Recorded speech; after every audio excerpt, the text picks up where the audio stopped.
Well, now another good friend of the Center for Political Innovation is going to come up and give a presentation. And this is Garland Nixon, who is a radio broadcaster, an anti-war voice, longtime friend of mine. Glad to have you here, Garland. Come on up. Good to have you. Hello, Garland. Thank you, thank you. Yeah.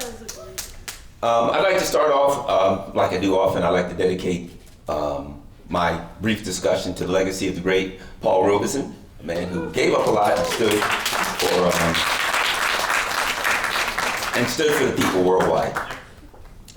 And the reason that came to mind first is I remember, a lot of people know me, know my history. When I kind of woke up was when I met Paul Robison Jr. and started learning politics from him. And right now reminds me of one thing that he said to me. I asked him a question one time, and it's stuck in my mind. I always remembered that. I don't know why, but this particular thing always stuck to my mind. Because as so many people who are activists always ask, when's it going to happen? It just seems like you're always swimming against the tide. It seems like, you're pushing back against the masses and nobody's paying attention and nobody's listening. So I said to him, I asked him that question. I'm like, I have a question. When are things going to change? When are we going to see something happen? You get frustrated, right? And what he said was, basically, to sum it up, when the time is right, and here's what I mean, that it's not about what you do, it's about when. It's about the time being right. That you can just keep doing what you're doing over and over again, and nobody will hear you, and nobody will listen to you, nobody will pay attention to you, and then times will change, and the environment will be right. And when that happens, your work will blossom, right? It's, if you go into the woods right now and throw a match, it's just gonna go out. A few months from now, few months out, when it hasn't rained in months and it's dry, you throw that same match, everything goes aflame, right? Right now, the time is right. Unfortunately, but it's reality. Why? Because the system is in crisis. Because people are starting to ask the right questions. Well, wait a minute. I voted for George W. Bush and things just got worse. And then Obama came and it was hope and change, and I voted for him and I just knew this time things are going to work out. And of course, later on we find out, well, what do you know? Citibank sent this guy a list of people to put in his cabinet, and he put them in his cabinet. Then along comes Trump. I remember I was doing a radio show and a guy called in when Donald Trump was running in 2016. I was one of the few people that said, Donald Trump's going to win. I knew he was going to win from the very beginning. And the guy called and he says, I'm going to support Trump, I'm voting for Trump. And I said, why? And he said, well, I've been lied to so much, blah, blah, blah, and, I just want to give somebody else a chance. And I said, well, if you think Donald Trump's the guy that's going to tell you the truth, best of luck with that. I said, but I understand. I understood. He'd been had so many times, it was desperation. He was reaching for anything. That's why I say the time is right. There are people that are desperate. Now in comes Joe Biden. Now, the same thing, oh my gosh, geez, I thought Joe Biden, he's going to pull us out of it. We had Trump and he was terrible, and now Joe Biden, well, wait a minute. It's the same thing. Yeah. Because what do we have? We have an international system of capital, an international system of corporate oligarchy. They don't have any particular nation that they are focusing on, that they need to keep stable. If you look at the British Empire, they had big corporations, whether it was tea or whatever, and they were focused on Britain, and they had at least a stake in maintaining some label of stability in England. Because, this was their country, this was their home country, they had to maintain some kind of stability there. International capital, what do? Okay, I'm a US company. Where are you going to put your money? Wherever I can not pay taxes. How about the Cayman Islands or anywhere, right? They have no stake in maintaining stability in the United States or any other country whatsoever. They could care less. We fall apart, doesn't matter to them. The world is their oyster, wherever they can go. And so what ends up happening is this. they start looking at us the same way they're looking at the people in the global south. We're just some other people to be conquered, some other people to make money off of. And what happens is intuitively, the people in this country start feeling the same way the people in the global south feel. The same way, and start getting the same results. We start getting puppet governments. That's all we get. Joe Biden, you know what I say when people ask me, well, Trump or Biden or whoever, I say this, and people might have heard me say this before. What are they? You know, you watch an old mystery movie, and people have probably seen this before. And at the beginning of the movie, you see a hand in front of the camera. And then you see the other hand take up a black glove. And one by one, they slip the fingers on the glove. And you know they're gonna strangle somebody, they're gonna shoot, they're gonna do something with that hand. And what is that glove? It's just something to hide the fingerprints. So that you won't see, you won't be able to come back and point to the perpetrator because there was something between their hand and the crime.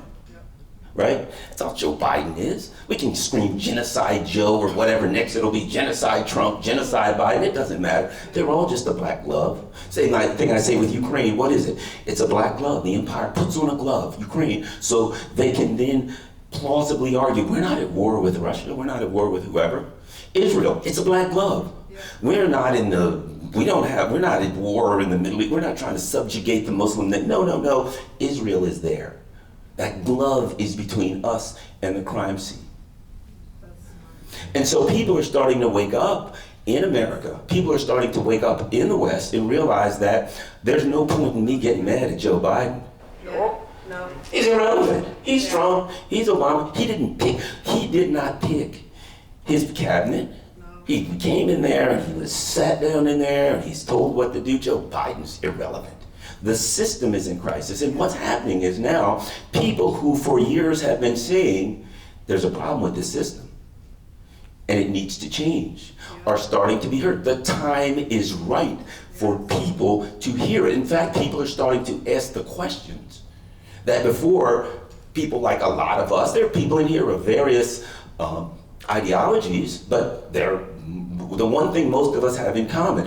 And I'll even say this. I may disagree with the libertarians a lot of way ideologically, but I'll give them this. They've been saying, hey man, there's something wrong with the system. This system's in crisis. I will certainly disagree with the way they want to change it.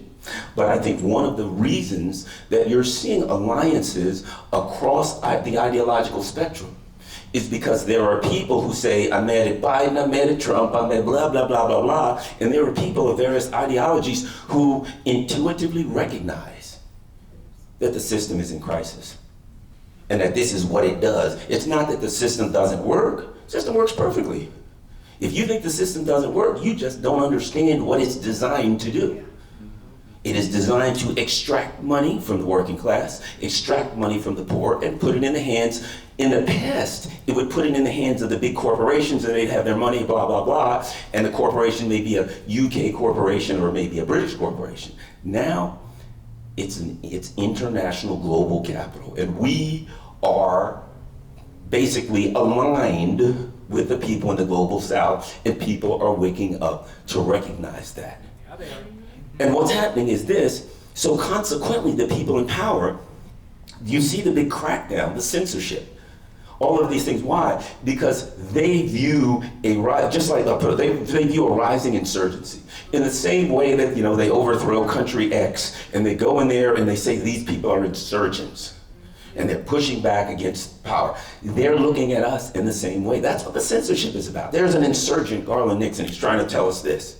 There are people saying no war, we're opposed to Zionism, we're insurgents. But the truth is, as Caleb said, the truth is, if the majority of the people are in favor of peace, if the majority of the people are saying, I don't want money going for war in Taiwan and blah, blah, blah, I want to rebuild our own society, if the majority are in favor of one thing, we're not the insurgents. They're the insurgents. Absolutely. We're just the majority.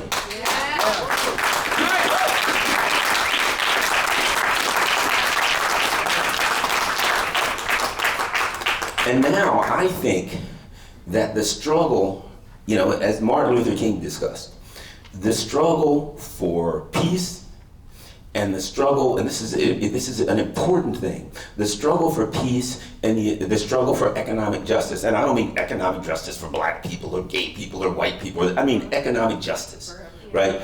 The struggle for peace and the struggle for economic justice are inextricably linked. Because the warmongers, it's about the money for them. It is about the money. It's about different various ways that they can maintain power so they can continue to extract money from the working class people worldwide. For them, it's all about the money. So we have to understand that when you fight and work for economic justice, you're working for peace. And when you work for peace, you're working for economic justice. You know, I was introduced to economic justice as a child. My dad was a longshoreman. Third grade education. People know, you know that America, third grade education. He, went there. He talked about how when he started there, that the work was so hard that there were a lot of people who one day, that was it. You know, they came there, it's cold or it's hot, and they're like, holy moly, that was a good job. They had a good pension, they made a decent salary, but it was really hard work. But for a person there in that time that didn't have any education or whatever, they could get a job. They could have a pension. They could raise their families. They could live a decent life. And I grew up and I saw, wow, Dad's not doing too good. Dad, we went from poverty to a decent middle class lifestyle, and things happen. I recall I didn't understand, but I recall my dad, well, what's going on? We're on strike, right? He was ILA, we're on strike. And I came to ask him questions I came to understand about strikes, and I understood this is about the masses saying to the people who own these corporations, hey, you need us. Without us, you got no corporations, and we ain't coming to work until you give us a fair shot. Yep.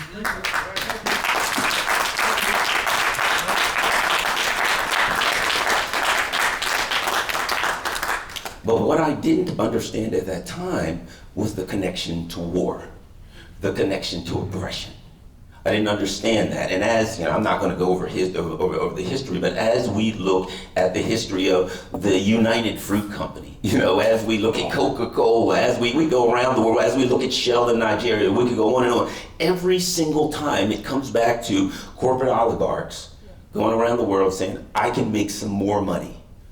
So when we get economic justice, inherently peace happens. You don't even have to fight for peace. If you get economic justice, peace comes. And now the time is right because so many people are upset and they're starting to realize, let me say this. I remember, because intuition is important. I remember when October 7th happened, and I'm looking at it, and it was all intuition at first. It was all emotion for most of us, right? We didn't understand. We heard all these stories, so we had emotional reactions. And oftentimes the emotional reactions, you don't understand them. You try to figure out why. And my first feeling when I looked at, okay, that happens, I'm like, oh wow, that's interesting. Let me try to figure this thing out. And then I saw all the bombing starting, and they're people in a square prison here, and they're flying over, dropping bombs on these people, just indiscriminately killing them. And I remember thinking to myself, I didn't even know why, I just thought to myself, man, that kind of feels like what they did to black people here. I'm like, I just felt that. I thought, man, it kind of feels like what happened with the Native Americans. It kind of feels, it was a feeling. It wasn't knowledge. It feels like this. And I think that's important because to recognize the importance of intuition and how people feel, oftentimes, as an example, a lot of people probably know this. You're sitting in a room and somebody walks into the room and you look. In hundredths of a second, your brain looks at that person and evaluates if they're a threat. Somebody smiles at you. Your brain, you don't even know you're doing it. Your brain looks at them and it sees, are there really wrinkles around the eyes? Is that a real smile or is that a fake smile? And inherently, when you look at a person, you're like, I don't trust them, but I don't know why. Yeah. But you don't need to know why, because you have a real intuition. You have the capability to do things if you allow your body to do it. It's kind of like if somebody says, well, I don't know what to do. Well, just sleep on it. Right? You go to sleep and you wake up the next morning, you go, I think I'll go with X. You don't know why. You don't need to know why. That's intuition. That's allowing your brain, that's allowing your existence, who you are, to figure it out. And afterwards, trusting that intuition. Yep. And that's what's going on now. People are looking at the system that they defended, looking at the system, they said everything's okay, and they're looking and they're saying, yeah, you know, I was a Democrat once. Yeah, I've been a Democrat, and I thought the Republicans were evil and we were the good guys. I was a Republican, I thought the Democrats were evil, we were the good guys. I thought fascism or capitalism, or so, you know, all of these terms that we've used, they were living in a world where it wasn't about what was happening or what you felt or what seemed unfair or fair. It was, I was given heroes and villains. I was given words to define things. I wasn't allowed to accept that something just didn't feel right. And now people are looking at what they thought was, you know, this is America, we're fair, we're for the good guys, we're the heroes, and out there are the villains. And they're waking up and they're saying, they're looking at what they're seeing and they're saying, well, I know we ain't the heroes here. So what in the heck's going on here? And they're trying to figure it out, right? And they're dealing with their intuitions, and people are angry and upset and emotional and confused. And now people who say, we've been telling you, this is a systemic problem. All the Joe Bidens and the Donald Trumps and the Obamas in the world are not going to change it because they're not even managers of the system. No, that's true. They're not even workers and employees of the system. They're nothing but a black glove that the system puts on so you can't see its fingerprints. Nothing more, nothing less. No point getting mad at Joe Biden, he doesn't do it.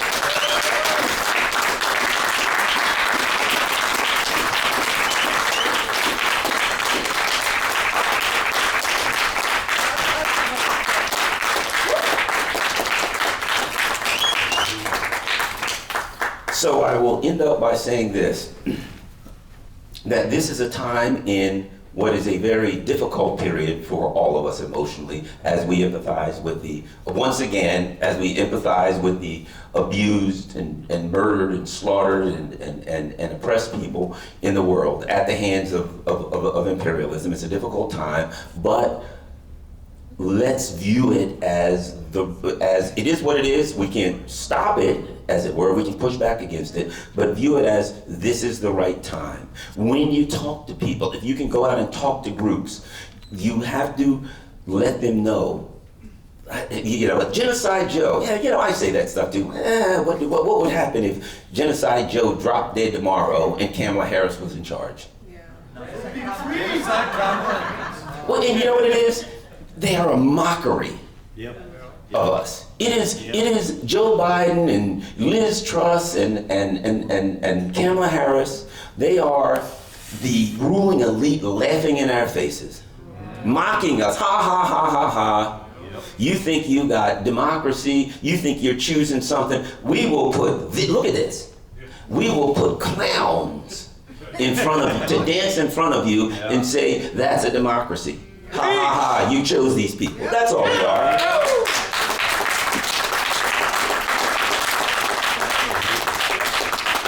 So I will end up by saying this. Do not be disheartened. Tough times are here. As I've heard Caleb say, hard times are fighting times, right, Caleb? Hard times are fighting times. But right now, the time is right. People are upset. And when people look at you with that inquisitive look, you know the look. What the hell? Do you believe that? You have an answer. Hey man, there's a systemic problem. The system has to be changed. The system is going to change. It is in the process of changing. The only question is, do you allow the system to just change on its own and morph into something worse, or are we a part of the change? Since we have the majority, we can drive the change. The time is right. Thank you.